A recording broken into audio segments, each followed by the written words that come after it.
Poem for Three Dead Girls of Last Summer by Rachel McKibbins. My sweetheart says I can no longer watch the news. You worry too much, and he is right. My fear is a drilling, constant, blood thick. That girl in the suitcase, that wife in the river, that woman in the elevator needed me.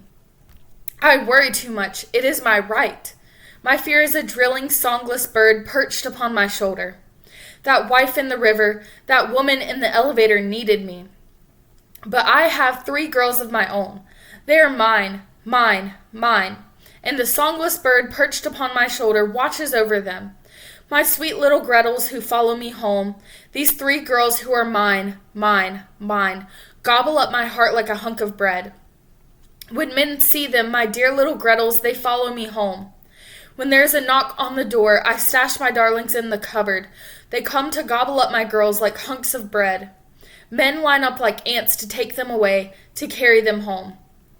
When there is a knock at my door, I hide my darlings inside a cupboard, like bowls of sugar.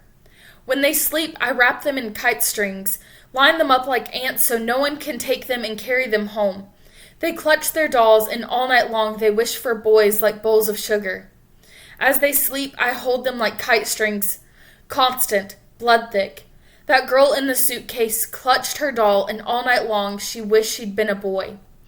My sweetheart says I can no longer watch the news. The poem I chose to read is actually by one of my favorite authors who I had a chance to meet whenever I was in high school through a creative writing class. I noticed a few key strengths and weaknesses throughout the poem that I would like to point out. The first thing I noticed is that the poem is written in a pantoum form, which means that the lines of the poem are used multiple times and placed within the specific lines. And while I love the suspense and dramatic feel it gives to the poem, I understand that for others, this may seem overly repetitive and confusing. She also uses a lot of similes, as well as moments that compare things that you wouldn't think would make sense, but it actually does. And I think that is something a lot of authors struggle with, but I think she portrays this in a very beautiful way.